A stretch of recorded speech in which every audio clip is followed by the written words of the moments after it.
people will give you a chance. If you're just honest with them and upfront with them. Like, Josh, I told Natalie, like, I don't know what I'm doing.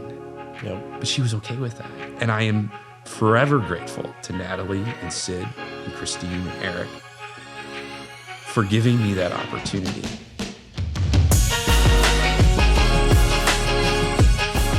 Welcome to the Media Core Minute Podcast. I'm your host, Josh Langmaid. Today in the studio, I'm joined by Nick Pompeian. Nick is one of the owners of RGI, Realty Growth Inc, and P&P Hospitality. How you doing today, Nick? Hey, Josh, I'm great. It's a beautiful Monday. It's, we're getting to be 60 degrees. It's spring. I'm excited. I can't wait. I got hot this weekend, actually. Well, yeah, me too. I actually had to wear a t-shirt because I agree with you. It was warm, especially yesterday when that sunshine shines, but it feels so good. It's great. I love it. It's just Minnesotans. We get used to the cold, and when we get hot, it's just like, oh, you got to acclimate. Right. Yeah, 45 degrees, you wear shorts, right? I'm glad we got you in here. Yeah. It's like I said, I was trying to think back to when I first met you, super early on in our career here in Rochester, and through Bucky. Yep. Through China Hall, and I think you guys were actually like one of the first people that I actually did like a presentation pitch with. And I can still remember. You and Bucky kind of like sitting in the conference room. And I'm like up there. I'm like, this is the first like pitch I've ever done. Usually it's just chat. Oh yeah, you need something? Let's do this. Yeah. But no, it's good. So we've known you for a long time, right, but we don't know a ton about you. So I'm excited to kind of dive into that. I'm excited to be here. I mean, thanks for having me. This is pretty awesome. I mean, what you guys are doing it's pretty sweet. It's a testament to you guys and thank you, your business and you as a person. So yeah, I'm pumped to be here, excited to talk. Let's get rolling. Let's rock and roll. Have you always been living in this area? Yeah. So I'm a Rochester native, born and raised. Went to a small school which is still around called Resurrection Lutheran from kindergarten through 8th grade. It's out here by the Dairy Queen. That's great. And then I went to Mayo High School, and I graduated from Mayo in 2005, not really knowing what I wanted to do. Well, yep. I thought I wanted to be a doctor like most kids growing up in Rochester because that's what you're around. Oh, here you got a ton of doctors. Yeah, you got it. That's your friends and their parents, what they do, and so that's what you're around. And I went to St. Olaf College, so I didn't go too far away. I went in Northfield, which is about 45, 50 minutes away from Rochester. What were you going for? Well, so I initially declared a chem major, so I was going in being a chemistry major. That lasted a year. Yep. And so then I said, you know what? I decided, Nick, you can't force yourself into something that you're not sure that you really want to do. Mm-hmm. So what is something that you love? And I've always been a huge fan of history. My family, we love history. Growing up, going to battlefields, and when we traveled to Europe when I was in 5th grade, and we went to the castles in England, and that's awesome. And so every place we went, we tried to do something educational, and one of the big things was, the history part of it was just huge. And I said, I love history. Yeah. So I studied history. I studied political science. What about it is so interesting? Yeah. Well, I think what history is I love history because what it should do is it's a learning tool. It teaches us. It teaches us, I think, what we should and shouldn't do. Mm-hmm. Unfortunately, in this day and age, we still don't learn from history, right? Right. It's you look at so many things that go on in this world. It's already happened, but yet we can't learn from it. Mm-hmm. And I think that's one of the big things that we need to start doing more is looking at our history. And I don't care what it is, but just looking at it and saying, gosh, this has already been done. Like, just like when you and I, Josh, like, business and how business is done. Well, don't reinvent the wheel, right? Like there's good business practices, bad practices. Let's use those good practices and maybe change them to fit what we do. And some of the oldest business books, all those principles are the same. You got it.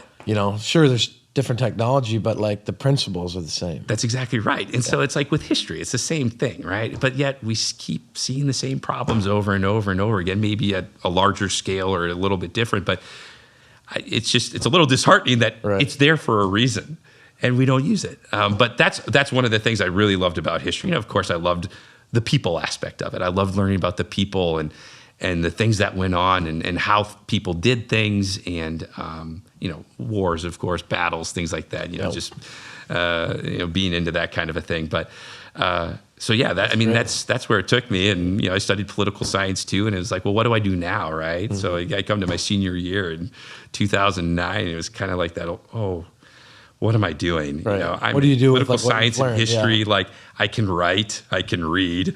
What am I supposed to do with this? And I thought that I'd go to law school because that was the next logical step, right?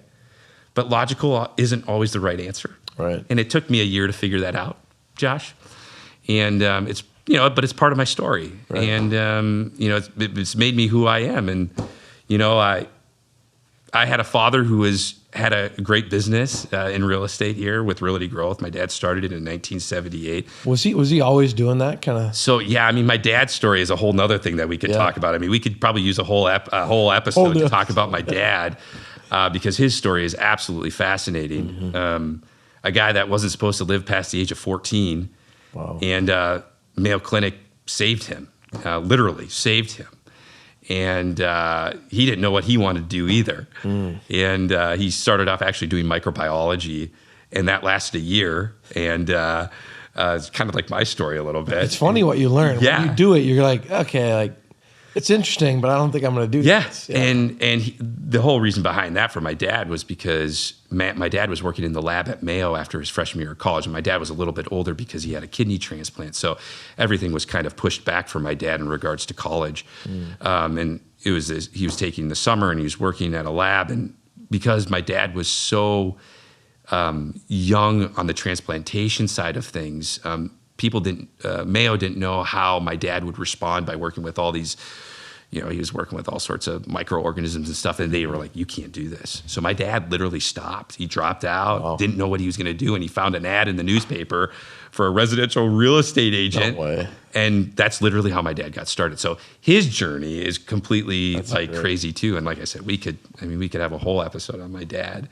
So he started RGI though. In 1978. Okay. In the basement of my grandma's home with a card table and a telephone, literally.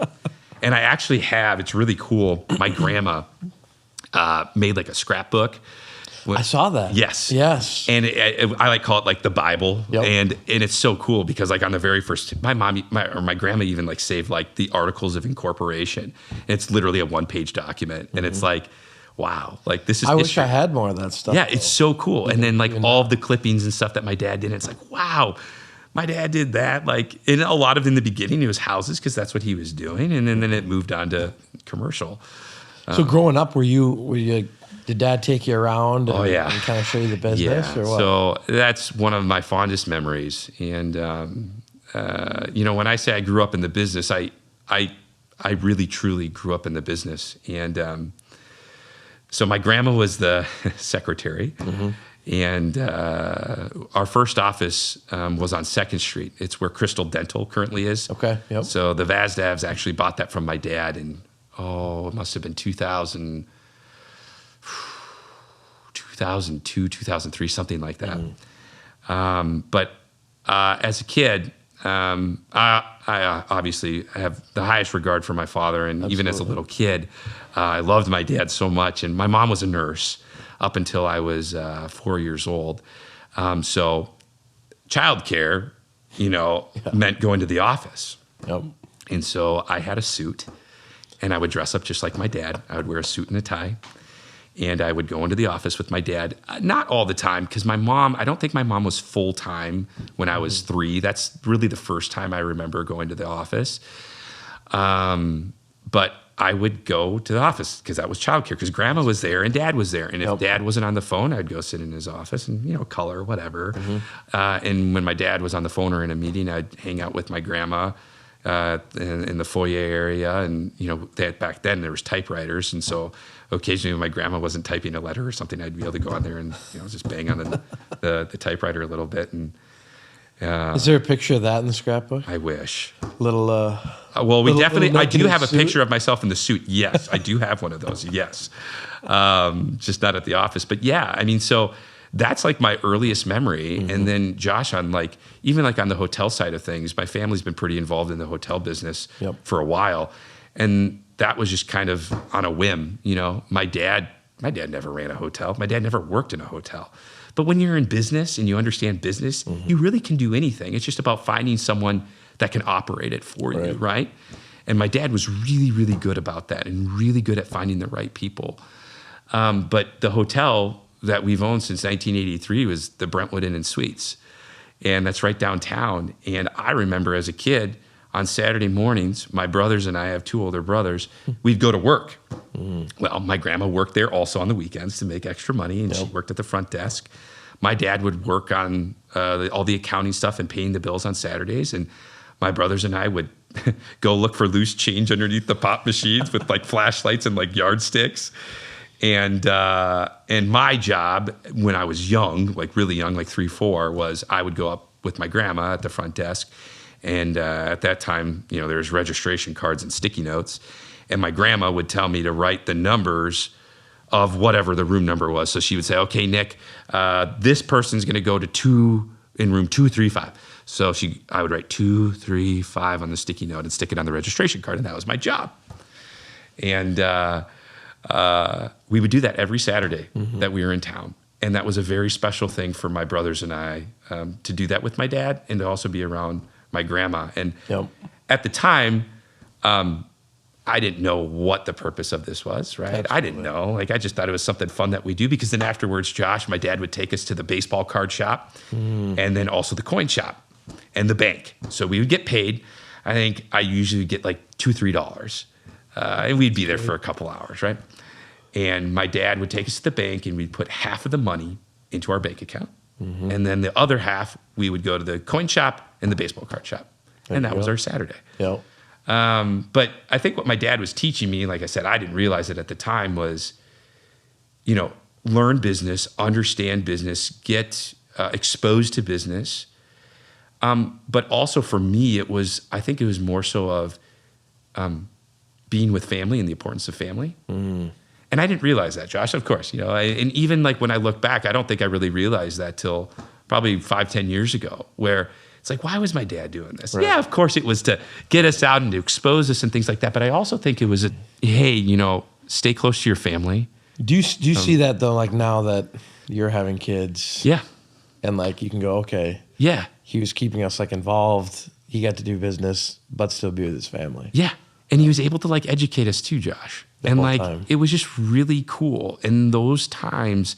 And it was really special because I was doing it with my brothers too, right? And at the time, I didn't realize it. I mean, Josh, we were just trying to find as many quarters and dimes underneath the pop machine and chip machine that we could, right? Like, but it was really fun and important times in my life that I really think that, you know, all these things that happen in our lives make us who we are today. Absolutely. Right? And the exposure to business and family business, especially for me, was at a very young age. What did it look like as you got older? Even, you know, high teens. Yeah. So Josh, I was one of those guys. So there's 4 of us in my family, 2 older brothers. I have a younger sister. And I think I was always kind of like the guy that I wasn't quite sure what I wanted to do. And that was okay. At times, I think I pretended I knew what I wanted to do, but deep down, I really, truly didn't. But that's okay.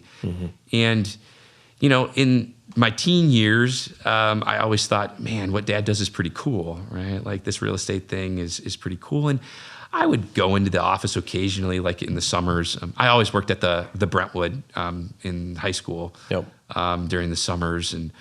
But if I had a day off and, you know, my dad was like, hey, do you want to come to the office for a couple hours? Sure. You know, I would go. And it was always an interest, Josh. I just didn't know what my purpose or you know, what my, you know, what that might entail. And you still weren't thinking like, this is what I'm going to pursue. No. And Josh, it's weird because like I said, having 2 older brothers, they both weren't going down that path. And so it's one of those things where it was like, well, if they're not going to go down that path, then I shouldn't, and I should do my own thing. Like, it was this weird, like, kind of like, I don't want to say stigma, But it's like this thing like, oh, well, your dad did that, and Right. that's great. That's his thing. But you need to be your own person, and you need to do your own thing. And that's something I created, Josh. Nobody did that for. Nobody created that for me. I created that in my mind. That happens a lot, though. Yeah. We get a lot of, even the interviews that I've done here is a lot of second, third, even fourth generation. Yeah. And there's always an element of like my own path, or do I continue doing this because is it my thing? Is it my thing? Or was it, oh, well, you just did that because, And so, I don't know, and college was still kind of the same thing, right? I'd come home for the summers, I would work at the hotel. So I always had this like appreciation for the hotel and the people that worked there. We have amazing staff there that have literally been there since I was a little kid. I mean, a lot of our staff people have literally seen me grow up, which is crazy. And I think that's a testament to my dad, being an owner of a business, to like keep them happy and provide them with good jobs and things like that. And being present. I mean, I think that's so key in being an owner of a business, is being present and showing up and being there for your employees. But, college came around, and like I said, I was planning to be a doctor, but, that didn't last very long. I hated going to lab, dude. I mean, lab was like the worst thing imaginable. I just remember just dreading it. It was like 3 hours a week, and I was like, this is horrible. Like, how am I supposed to do this for like the rest of, like for the next 8 years of my life or whatever? Like, how am I supposed to do this? So, I went down the path, like I said, of history and political science, and I really enjoyed my time at St. Olaf. It's a wonderful place and met wonderful people, and I have amazing friends, and I wouldn't trade it for the world. Yep. And so then that kind of brought me to the next step, which was, okay, law school, right? I had a couple friends who were planning to go to graduate school. One was going to be a doctor, and he deferred for a year. And the other one was planning to go into law school. He deferred for a year. So I thought, well, I might as well just apply and take it easy. And so we moved up to Minneapolis. And we found a place on Bryant Avenue South, right off of Hennepin. It was perfect because there's this awesome place that has since closed. I think it closed during the pandemic, called Liquor Lyle's. It's right on Hennepin in Uptown. The greatest place, 3-for-1s, 2-for-1s, a college grad dream. And we had an apartment literally a block away from this place. Yeah. And I didn't have a job. I remember my parents telling me after I graduated, Nick, you can do what you want, but before you move up to Minneapolis, we really think you should try to have a job. It just makes sense. You've never lived on your own before. You're going to be paying rent, things like that. You're an adult now. Right, like you're going to be paying for all this stuff. Yeah. I had that mindset of, I went to St. Olaf. I got a good education. I could do this, and I'll be able to find a job. So I signed a lease with my two buddies. I actually shared a bedroom. We got a 2-bedroom, and I shared a bedroom with one of the guys. What a disaster. But anyways, that's a whole other story. But I had a blast. I didn't get a job right away. It was a huge learning experience. Once again, another learning experience in life, Josh. I spent 3 months not having a job. I didn't have a lot of money saved up. Right. So whatever money I did have, it was basically gone, right? Because, well, what do you like to do? Well, you still like to go to the bars, you want to go out with people.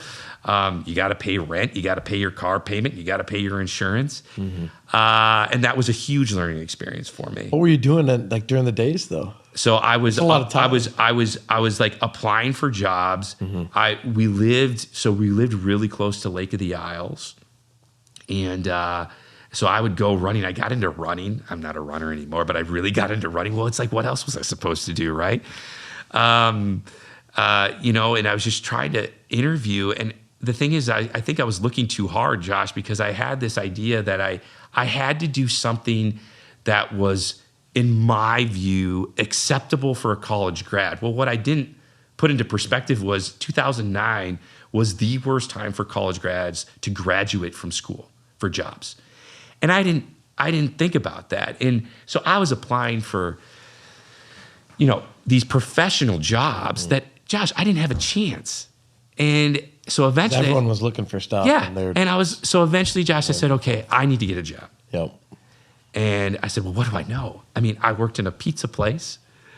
I worked in the hotels. I said, well, I know the hotels. So I applied, and I immediately got I applied to 3 different hotels. It was the Country Inn and Suites behind the Mall of America, the Holiday Inn in Bloomington, and then I applied to the Renaissance in downtown Minneapolis. I got interviews at 3. I went to the Renaissance. They said, we want to hire you. They hired me on the spot. I said, okay, perfect. So I had a job. Great. So I was up in Minneapolis. Did you do all 3 interviews? Or I did. And they all offered me, Yep. and I thought that the Renaissance was the best, and it was. It was really cool. And I got to meet some really cool people there, just because they had the old train. It was an old train depot, which is super awesome. It's right down on 3rd and Washington in downtown Minneapolis. Yep. Beautiful building, historic hotel. I've been there. Hell yeah, sure. Yeah. It's awesome. And we were there for a trade show. oh yeah, Yeah. sure, yeah. And so they used to have when I worked there, they used to where that trade show was. They would turn that into an indoor ice skating rink. I saw those pictures. Yeah. Yeah, That's crazy. So that was super cool. And what an awesome experience that was to be back in kind of I would say my element, because I knew the hotel business. I worked it, for years and years and years, and learning it from a corporate standpoint. I was an employee of CSM, which is a large real estate company in Minneapolis, and that was the owner of the hotel. I think they still do own that hotel, and I got to meet some really great people in CSM Corporation, and they actually wanted me to go into certain trainings and things like that, and go into work in corporate. Yep. And I'll never forget, because I worked the 3 to 11 shift, and so my mornings were always free, and that's when I would go grocery shopping, run, whatever. And I was running around Lake of the Isles one morning, and I was finishing up, and it was April, and our lease was up in July, and it was my dad, and he called, and I'll never forget it. He goes, "Hey, I know you're probably starting to get letters back from schools for law school," and I was. And he's like, "And I know you're probably going to have to, start thinking about this kind of a thing and what you want to do." And he said, "Have you ever thought about moving back to Rochester and working with me?" Josh, I never really had. I thought about it, but I didn't think about it and sit and just think. And I was like, "I know, Dad. I guess I never really thought about it." He goes, "Well, why don't you just think about it? Because I think it would be really fun." And that conversation that I had with him was life-changing, because it made me actually think about what I wanted in life and who I wanted to become. And for me, I took a couple days to think about that, and I tried to write down why I wanted to go to law school, Josh. I couldn't come up with a single reason. And what I decided was that was just the next logical step. And I said, well, geez, just because something is logical doesn't mean that you should do it. So I said, I can always go back to law school if I want. Right. I can tell you that was the best decision that I ever made, was to move back to Rochester and to start working with my dad on so many different levels. Many different levels. And it's crazy. And that was just a phone call. That was just a phone call.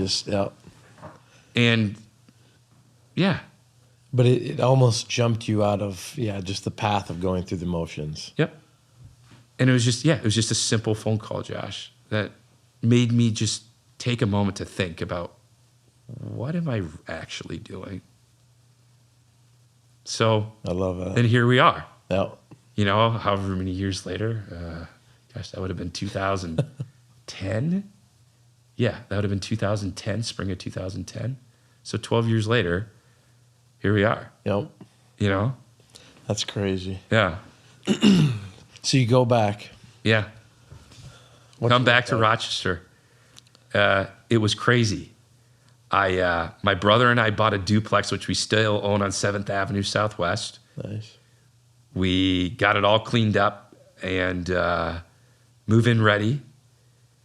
I got my real estate license And I actually started working in the hotel again, not only from a money standpoint, but my dad always said, Nick, whatever you go into, you need to make sure that you understand the business in its entirety. That's going to make you the best person and the best boss if that's what you end up becoming. But if you understand every facet of the business, you're going to be really, really good at it.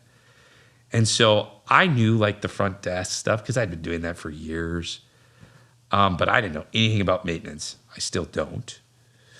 I am not mechanically inclined by any means. I am not technologically inclined by any means. It's actually kind of embarrassing. But I also didn't know housekeeping, and I didn't have any managerial skills. So for the first 4 months, I didn't do any real estate. I was at the hotel from 8 to 6 every day, tied to the general manager's hip. And the first month, I did housekeeping. Mm-hmm. And dude, let me tell you, I have the utmost respect for housekeepers because of the work that they have to do. It's unbelievable.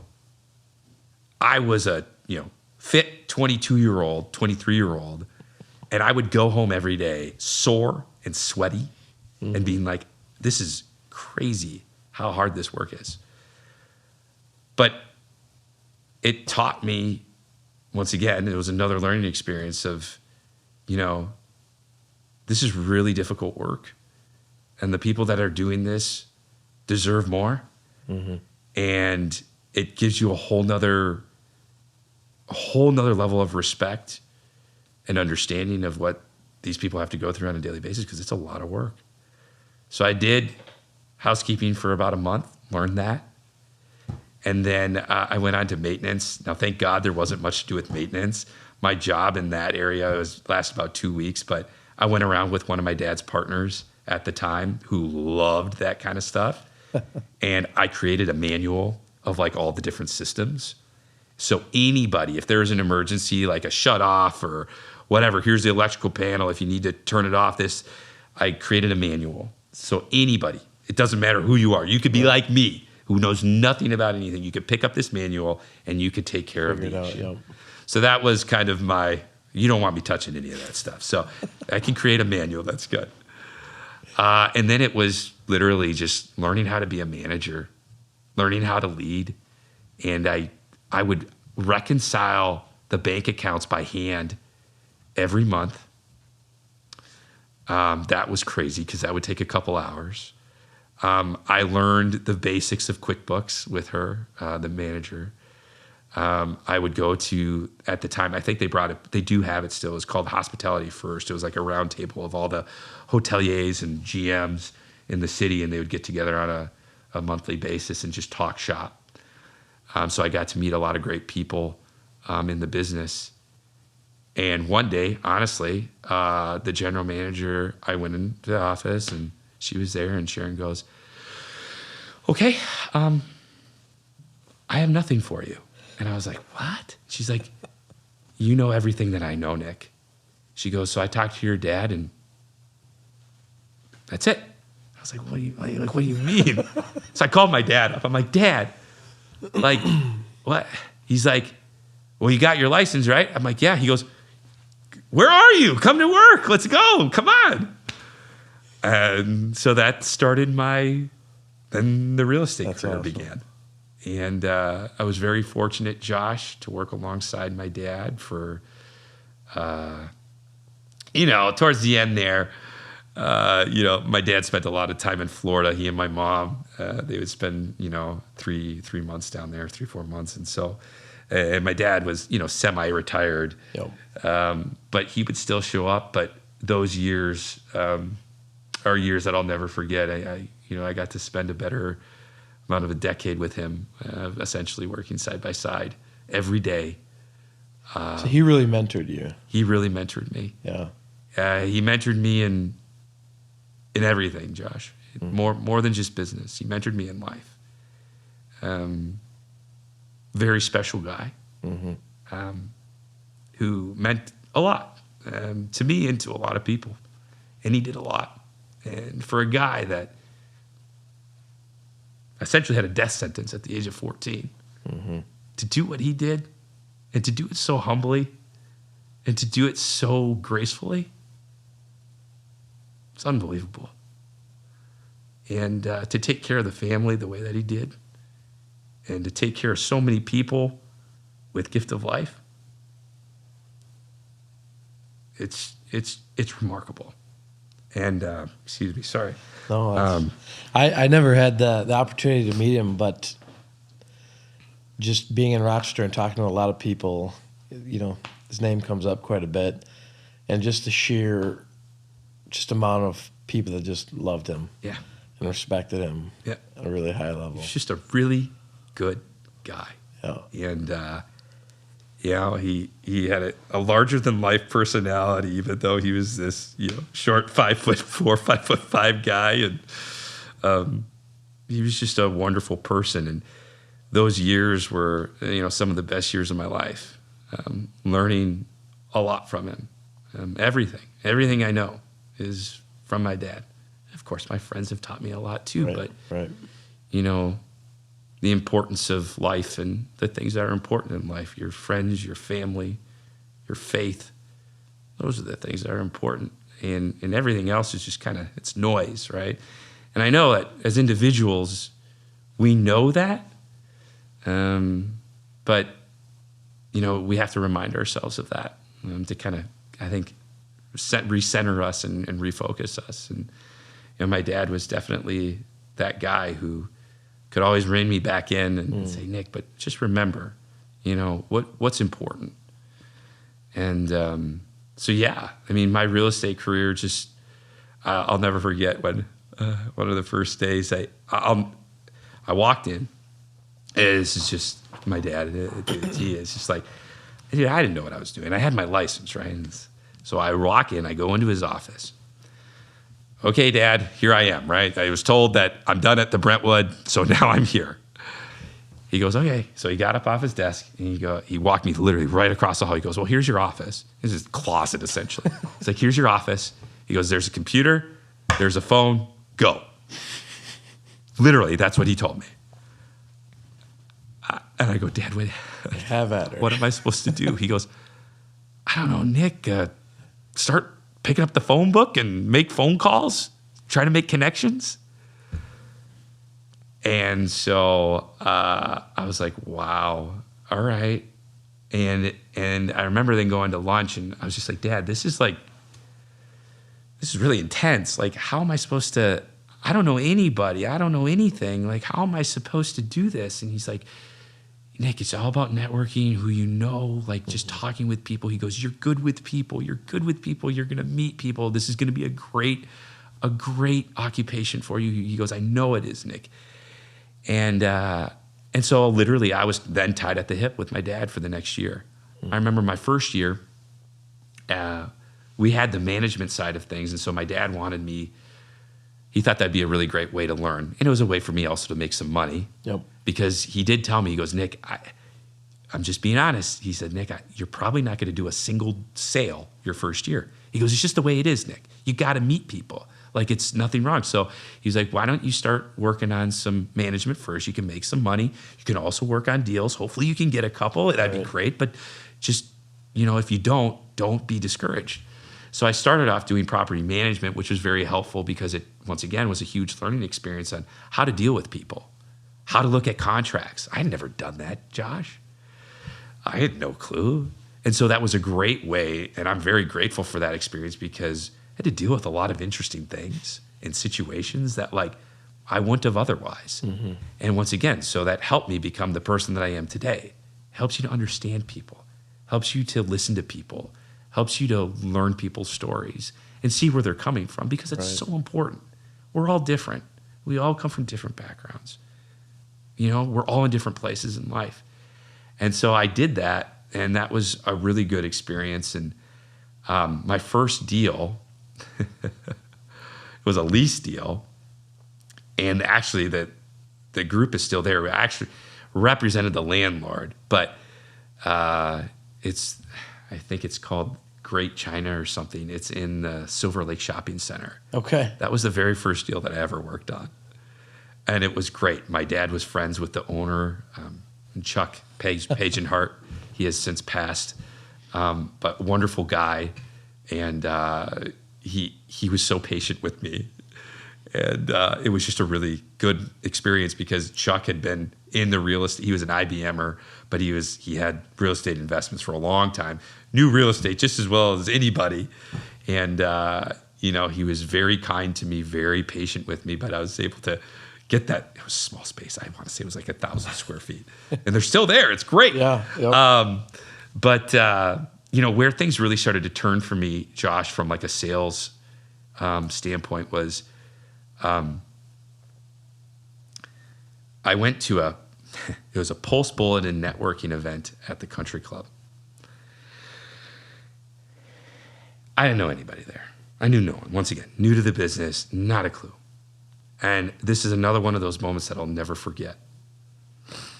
I was standing at a table. They had a bunch of round, circular, tall tables. Mm-hmm. And we got separated into groups. I think there's like 8 to 10 of us in a group, and we're supposed to just network and talk. And this lady came up to me. And she goes, "Hey, you're Nick, right?" I'm like, "Yeah." She goes, "You're working with your dad now, right?" I was like, "Yeah." She goes, I'm going to call you." I was just like, "Okay." She goes, "I want to set up a meeting with you." I was like, "All right."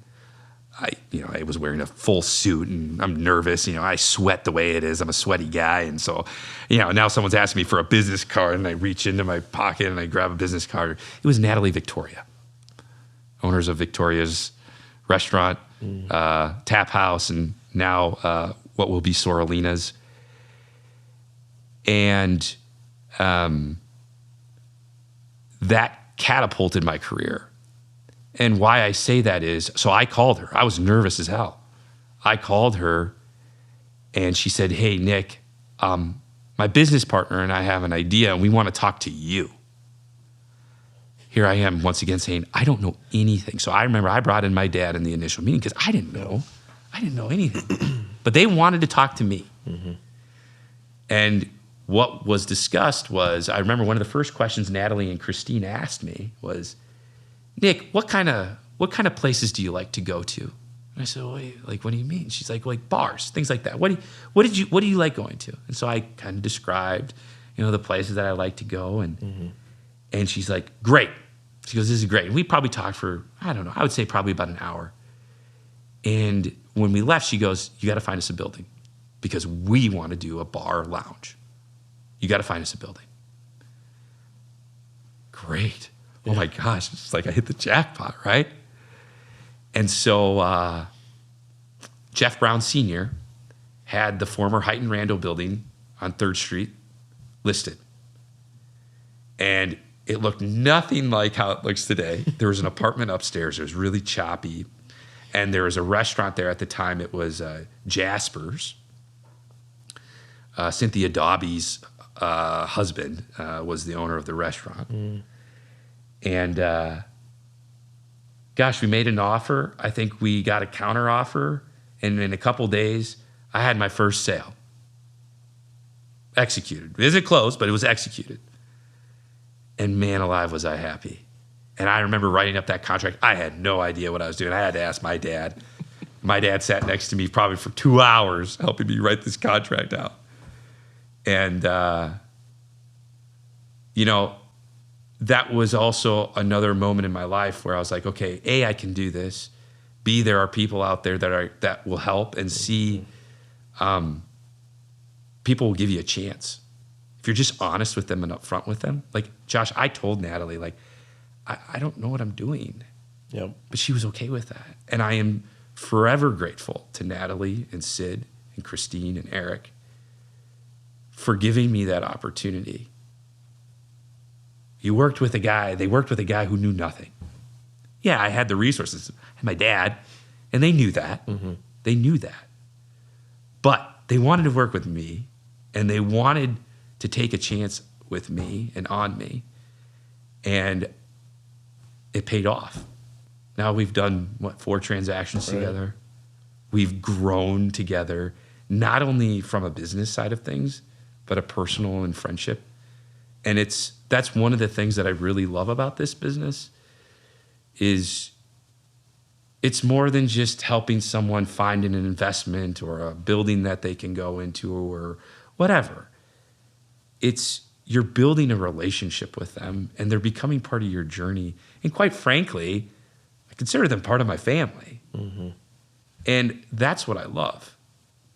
And I love learning about people. I love learning about their stories. I love learning about where they want to go, who they want to become, what they want to do. And that's one of the best things about being in this business. Because it's a relationship business, It is. It is. And it's so fun. That's what I love about what we do too, because it can supplement most businesses. So you really do get to meet a lot of the same people. And I got a funny story about Natalie and Christine, and we've done some stuff with them. Yes, you have. Yeah. And my now fiance. Yep. Our first date was at Tap House West End. Mine was at Tap House downtown. Really? Blind date. That's how I met my wife. Blind. Yeah.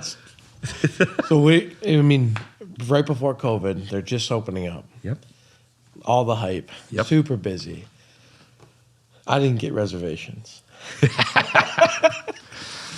So we show up, and I think it's probably hour 15-minute wait or something like that. And we're kind of just standing in that entryway, and this is like the first time that I've actually met her.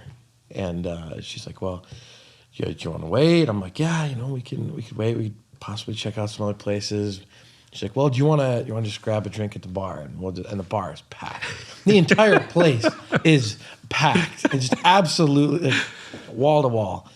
And I'm like, "Yeah, we'll be fighting for the bartender's attention just to grab a drink." And I remember Christine walks by like that second. And I see her, I'm like, "Hey, Christine," and like awesome turnout. And she's like, "Hey, Josh." And I'm like, "Yeah, I'm taking this girl out on a date." And she's like, "Come with me." I was like, "Oh, okay." Oh, yeah. And like, we just got there, and we were debating if we were going to wait and grab a drink. She seats us right away. And like, even at that time, I'm like, I'm feeling all excited because I'm like, oh, like, I get to show like this girl and like we know people. Yeah, right. Yeah. And there was like that sense of like woohoo. But it was so exciting and it's just awesome. But yeah, I mean it started there. Yeah, they're wonderful people. Mine's kind of similar, except mine was a little bit embarrassing, Josh. So, like I said, I knew nothing about my now wife, Rochelle, and we got set up by a mutual friend. All I knew, Josh, is that she was a physician. She was from St. Cloud. That's all I knew. And I went on this blind date, and I'll never forget. So Tap House downtown, and I went upstairs, and there was a gal sitting at the bar. She was the only one up there. So I was like, okay, this has to be it. Josh, I don't know what I was thinking. I was nervous, but I had Rochelle's phone number, everything. I could have texted her. I went up to the gal at the bar, tapped her on the shoulder. I go, "Excuse me, miss, you don't happen to be Rochelle?" And the look that I got, the girl looked back at me and she goes, "No." And I was just like, oh my God, oh my God, oh my God. And so I was like, then I remember walking. I know exactly the table was right by the fireplace in the back corner. And I almost started crying because I was like, oh my God, Nick, you idiot. Like, you have Rochelle's phone number. Why didn't you just text her to see if she was here? And so then I sat down. I'm like, okay, Nick, you got to calm down. Like, she's going to be here. So then I texted her. I was like, hey, I'm upstairs. I got a table. And my now wife came up and she sat down. And the waitress came over. And, we ordered. And the waitress goes, "Oh, don't worry. We don't need to see your ID. You're here all the time." And I'm like, oh my God, this is horrible. Like, what is this? What is my blind date gonna think? This is the first perception of me. Like, she probably thinks I'm some alcoholic drunk or something. Like, what is this? They don't need to see my ID. But anyways, that's where it started for us. And so once again, the role that they have played in my life, it's kind of funny because my brother actually met his wife at Tap House as well. I met my wife at Tap House. Natalie, catered for my dad's funeral. You know, they were always there. I remember actually meeting Natalie for the first time when they had Victoria's in the Brackenridge Plaza. I was probably in, I don't know, 5th or 6th grade. And that's where the original Victoria's was. And she was always so kind. Sid was always so kind. And they're just really wonderful people. And it's, once again, it goes back to just, you know, showing love and kindness to people, and then what that'll do. I think the return will be tenfold, right? And so, you know, that's kind of how I want to treat people too, you know, with love and kindness. And I want to help educate people and help them learn about real estate and help them get to where they want to be. Right. And it's because of what people have done for me, Josh. I've been very fortunate. I'll admit that. I have an amazing family who's been so supportive and loving. I now have an amazing wife, an amazing 1-year-old daughter, you know, who will love me for who I am and what I do. And there's a lot of people in this world that, you know, I think love me and I love them back. And it's just giving people a chance. Yep. And learning about people and understanding people. And yeah, Natalie and Christine to this day have probably been my best clients I've ever had. And it's not only from like I said, a business standpoint, it's a friendship. It becomes more than that. They become part of your life. And I just love that. And that literally was the stepping stone for everything else that has happened in my life. You know, it's one person, one transaction can kind of just get you off in the right direction. And, you know, I've been able to be a part of all sorts of cool things. You know? Yeah. I do really like, though, just the relational side of business. Yeah. There is too many people that just focus on the transactional. Yep. And like, yes, you need those to progress and grow and stuff, but if that's the focus, it's not going to last long. It's not going to last long. You know, especially in a town like Rochester. You got it. People know who you are and your reputation. You got it. You have one reputation in this life, Josh. And if that reputation gets tarnished, you're done, Josh. You are. And so it's so important. You're right. It's exactly right. Yeah. Oh. So what kind of transitioning? P&P Hospitality. Sure. Yeah. I don't even know what that is. I know. Not a lot of people do. So that's a story in itself. So that got started out of a necessity. So I was 25 years old at the time. My partner in that, Herschel Patel, who's one of the greatest guys you'll ever meet, he was just graduated from college. He was 21. My dad was trying to sell a piece of property, which is now where our Fairfield Inn and Suite sits. There used to be a single-story drive-up motel called the Courtesy Inn. My dad had actually owned that in the 90s, sold it to Herschel's dad in the late 90s. And Herschel my dad always talked about Herschel. When I was in high school, college, and he would talk about this Herschel guy. Herschel. And he sounded really smart. Like, I was like, wow, this guy, he's always in my dad's office. Like, what's going on? My dad would always say, oh, you got to meet Herschel. Okay. I didn't meet Herschel until my senior year of college. And Herschel was like, at that time, he would have been a freshman in college. I was like, what in the world? I thought he was some 40-year-old guy, right? This guy, I was like, what in the world? So after Herschel graduated, like I said, I was 25, and my dad, we got together for lunch, and my dad goes, hey, we've been trying to sell Herschel's property for like a couple of years, and we just can't get anything done. You guys should do something. Once again, what?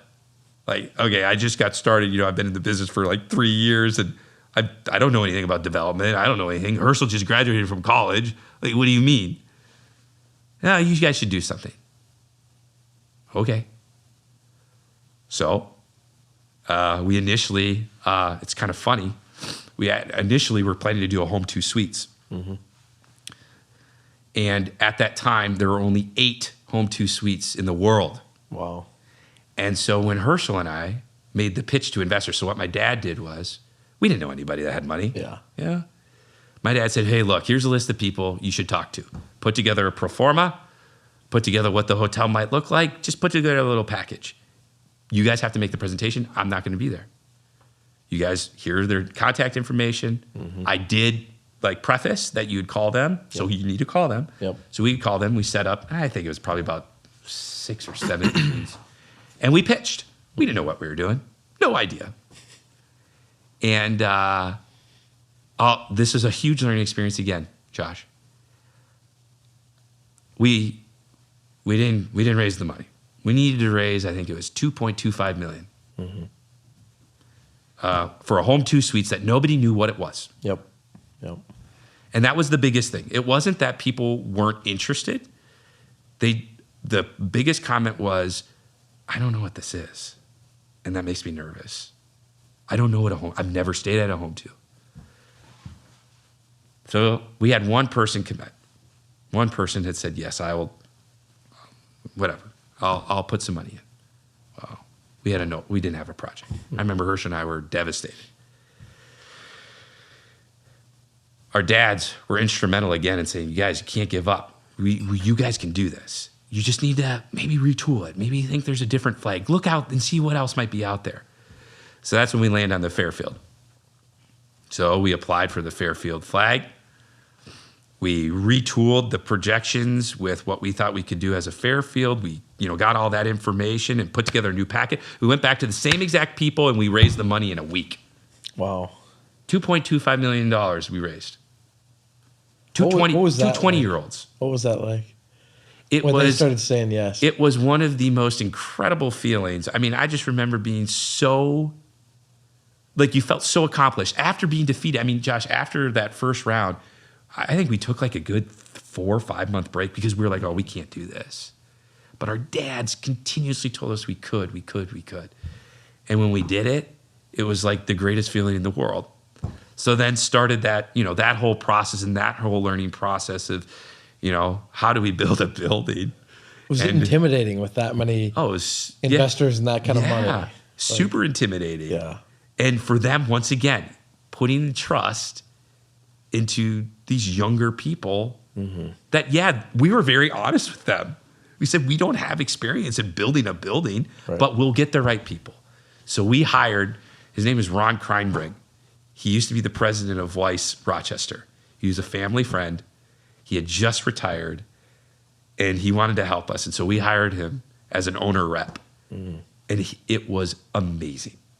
And he helped us with those decisions and explaining things to us.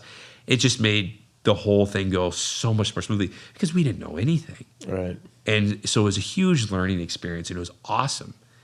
And so then we built the building, and then it was well, we're going to manage it, right? And how we've done it in the past, Josh, the Brentwood and stuff, I would just go in and manage it, show up every day in the morning and whatever. That's how we did it. Herschel, the same thing. Herschel would work the courtesy in. We didn't have a formal thing or anything. And so Herschel and I said, my dad was like, well, you guys should probably start a management company. Oh, okay. So we talked to the guy in our office, Alan Witz. We said, Alan, we got to form an LLC for our management company. Okay. He goes, what do you want to call it? I don't know. He goes, you guys can call it anything you want. What do you want to call it? Herschel and I was just I remember Herschel goes, I don't know, Nick, you pick. And I was like, okay, fine, P&P Hospitality. And so P&P Hospitality was born in 2015, I believe. We obviously had our articles of incorporation prior to the opening of the hotel, which was in 16. And from there, we have another partner, Matt McCullum, who's on the operations side of things. Matt is amazing. And so we have now grown from 1 hotel to 6. And we're looking to continue to grow that. It's been fun. It's been exciting. It's still real estate, which is great. But, it's a different hat. And also when you're an owner in some of these too, you have to wear a manager hat and an owner hat. So that makes it a little interesting. But what a cool experience that has been too. And it's just been great. And so much learning by doing. So much learning by doing. And that, you know what? That's I know oftentimes people want a manual on how to do something, Josh, but how I learned was just trial by fire, right? You just do it. And sometimes I do feel that that's the best education. And I think that's how you learn, because there's not, especially in this business, Josh, there's not the only way to do something. Right? There's different ways you can do things and get to that end goal. That's funny. One of the things I tell even our guys here is there's really no rules to business. Yep. Like legal, ethical, yes. stay the right line. Stay the right, you got it. There's multiple ways to get to wherever you're trying to get. That's exactly right. That's exactly right. As long as you hit the nail on the head, as long as you're doing everything right, ethically, all that stuff, treating your customer well, the way that they should be treated, the way that you want to be treated, that stuff, yes, there's no question. You can't mess with that. Yep.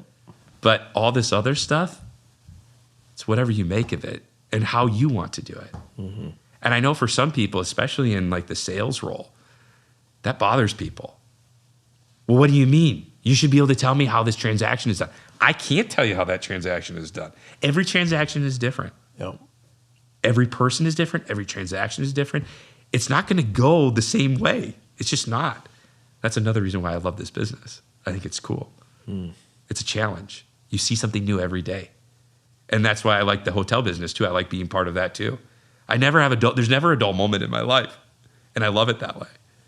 I think there's an element of that just in, I don't know, entrepreneur, just the whole word is, everybody wants to be one. Yeah. It's they teach it in college now and stuff like that. And there's just an element of you have to do it and figure it out yourself to like really, I feel like, become one.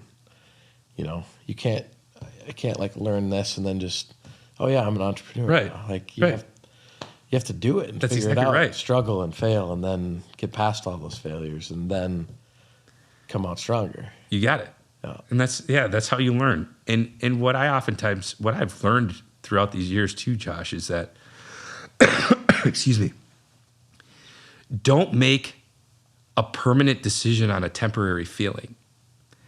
Because oftentimes, I've been there, Josh.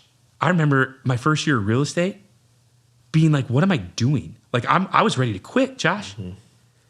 It was a temporary feeling that I could have made into a permanent decision. My dad wasn't holding me. My dad said, Nick, I want you to do what makes you happy. You can do whatever you want. Right.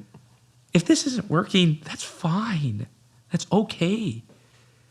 But man, that was a temporary feeling, Josh, that I could have made a permanent decision on. And that would have been, oh man. So it's just, I hope people like think about that too, right? Like, it's just like you said, like if you fail, okay, that's temporary. That's not a forever thing, Josh. It's temporary. In the time though, it can suck. It can. You can get beat up good. You can. And it happens. Yeah. Right? We know. Yeah. We know it's not. I mean, when you said you took, 3 to 4 months before you repitched, I'm like, absolutely. Yeah. If you get no that many times, it's just like, it's just defeating and it's hard to come back. Yeah. But you have to. You have to. Yeah. And you're going to have the people that are going to support you, rooting you, saying, do it.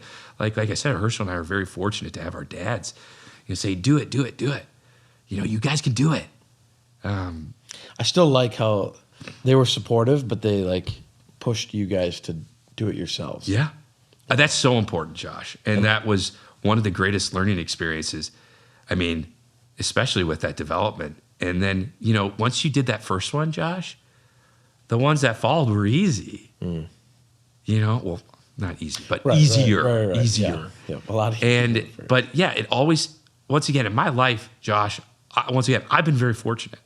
I've had people that have been willing to take a chance. And I feel very blessed that way, very blessed. But there are a lot of people who might say, well, I don't have that. But you do. Mm-hmm. You just have to find that right person that's willing to take that risk, that's willing to take that leap. I shouldn't even say risk, that leap with you. Because everybody can find those people. It's true, Josh. Mm-hmm. It's true. You can. You just have to put in the work to find them. And you don't know where you're going to find them. You might find them at a post-bulletin event at the country club. You might find them in the park. I don't know. But they're out there Yep. And there's people looking to help people out. Sometimes you just got to ask. I like it. Well, we're getting close to time here, but I want to hit on just the gift of life. Sure. And what it is, how your dad kind of started it. Yeah. Definitely. So I know it's important to you. It's a really important part of my life. And once again, another thing that I grew up in. Yeah. It's kind of a theme here. Gift of life was an idea that my dad had because when my dad came to Rochester, it was he, my grandma, and my aunt. And there's, of course, other family members. My dad was born in Detroit, Michigan. They didn't know anybody here. They came here to save my dad's life. And Mayo did save my dad's life. He had a kidney transplant, and the struggle was real, especially back then. I think my dad was in the hospital, recovery, if I remember right. It was like 3 to 4 months or something like that. Now they get you out for a kidney transplant in 2 days. It's amazing. That's crazy. It's amazing. But my family didn't have any support group here at all. And my dad would visit almost every day. He would go around and visit transplant patients. And he would say, look, you can do it. I'm walking, I'm talking to you. If I can do it, you can do it. And my dad would do that. He would make it a part of his day to go and talk to all the transplant patients. And there was a particular patient that was by himself, going through the process, didn't have anybody. He lived alone in an apartment, and he ended up committing suicide. That killed my dad. And my dad said, this can never happen again. This cannot happen. So what can we do to help? Well, why don't we start a house that houses transplant patients for a minimum price? Hopefully free, but it's got to be low because we got to help these people out, because my dad's family didn't have anything when they came here. Right. They didn't know anybody here. So my dad really wanted to have a support group. And so once again, it's kind of that entrepreneurial thing, that mindset. My dad didn't have any money. He had to ask one of his buddies who had money for the down payment for the original transplant house. I think it was like $15,000. The guy said, yeah. And that we still have the house. It's on West Center Street. The transplant house does. And that was the beginning of the Gift of Life Transplant House in 1984. And it now has grown to 86 bedrooms, 2 homes, and to this day, what we know, it's the largest hospitality house in the United States. Wow. And it all came out of an idea out of my dad's head. And that, I have a pretty small family. My family history is actually really interesting. I'm Armenian, 50%. I lost probably 90% of my family in the genocide in 1915. And so on my dad's side, it's pretty small, but even my mom's side, we're a pretty small family. And so I remember going to the transplant house, oh my gosh, a lot, volunteering all the time, helping out where we could. The nuns ran it for the longest time. We would have Thanksgiving with them, Christmas with them. That's great. Became part of the family. And then not only that, but the people that were staying there, you got to know them. And they become part of your family. They stay at your house. And it's amazing, those connections. And my mom and dad just made it a point that, once again, it's about people, right? Life is about people who you know, being loving and taking care of each other. And my parents did such a wonderful job for my siblings and I of just teaching us that and being humble and giving back to the community and to those that are in need. And I've been honored to be, the president of Gift of Life. I was the president for 5 years. We went through a transition period, so I had to add a couple of years, but I was more than happy to do that. I'm still on the board. My sister's now the president, which is really cool. That's very cool. And so, our family still maintains obviously a very close connection. Even though my dad hadn't been on the board for 15 years, he would go to every board meeting just because. I mean, he knew everything. He started it. Yep. And so, yeah, we serve, thousands of people a year, and for a very low cost. And if you can't pay, we have a fund set up that will cover your stay. Wow. We're talking $35 a night, but it's basically what you can give. If you can give 10, okay. If you can't give anything, okay. We have a fund set up that can help with that. So that's been a huge part of my family, of me, of the legacy that my dad created here in Rochester. That's the biggest thing. And it's one of the most amazing things. And I don't know if you've ever been, but if you ever want to go, give you a tour, it's incredible.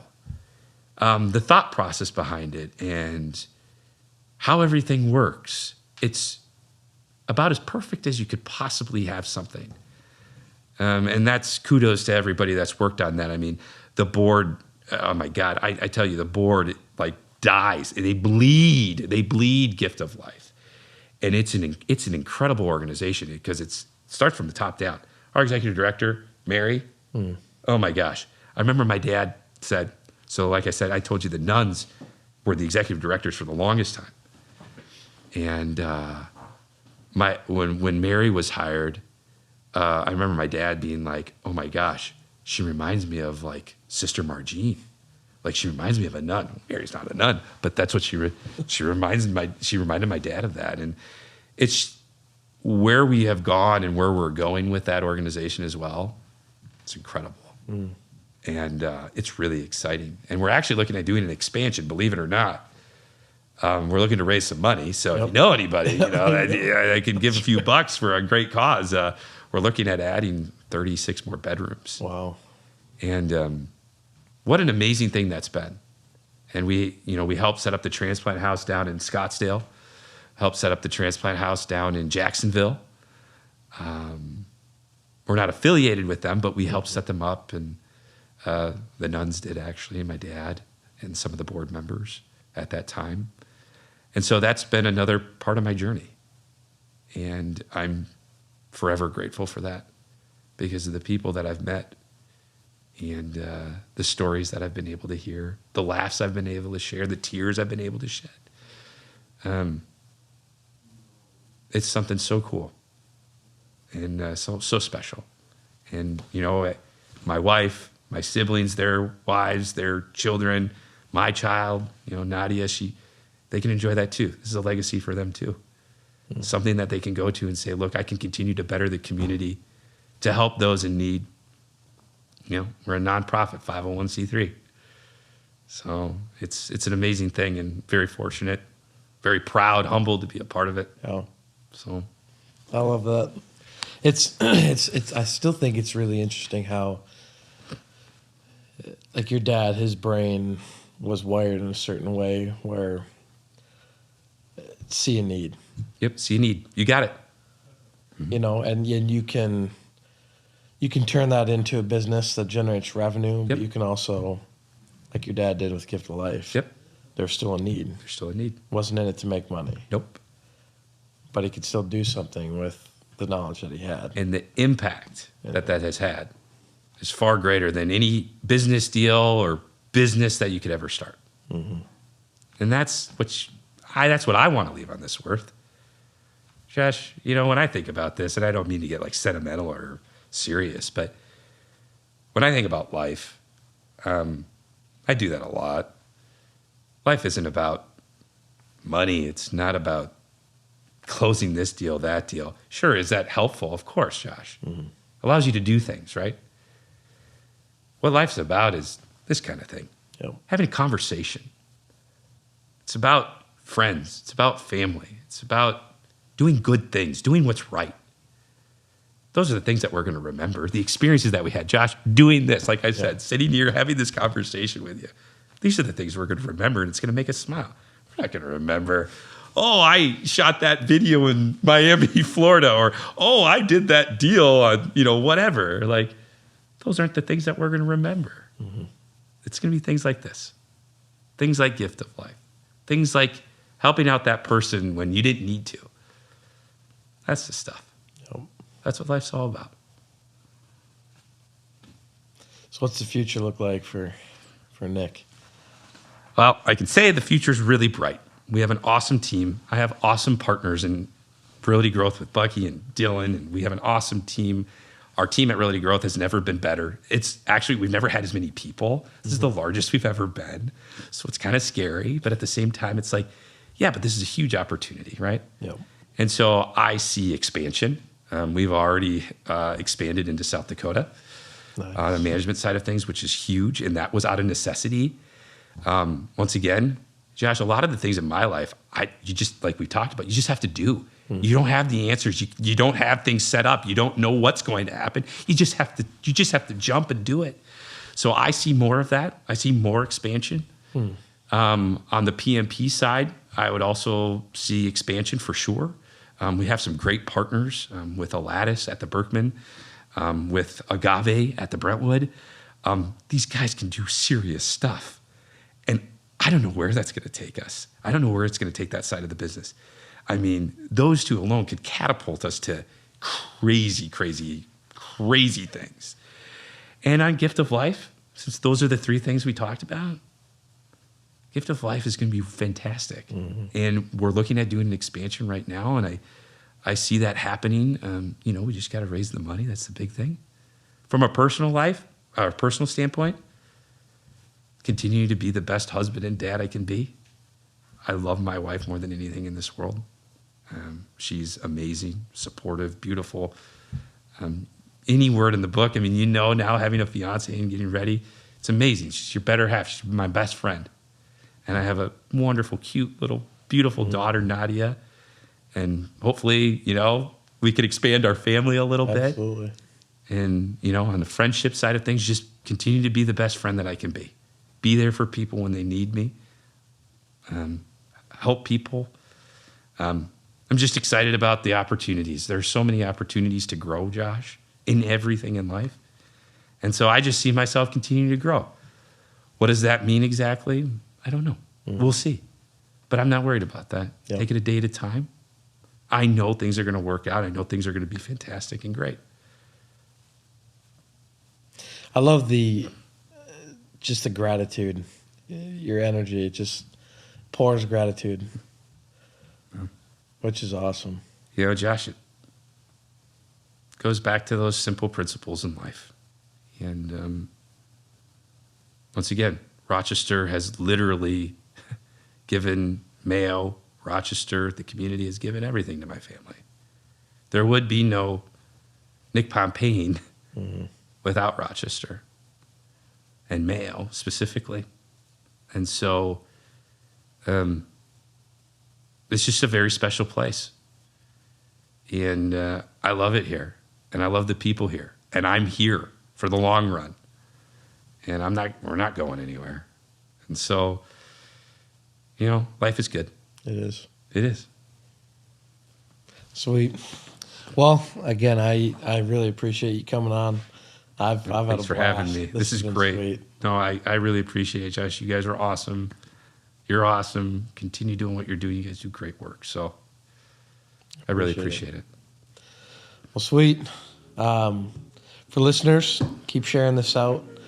We really appreciate just everybody that's continuing to share this and get the podcast out. Let people hear the amazing stories of just different people all over the place. So we will, Nick, thanks again, and we'll see you guys in the next one. Sounds great.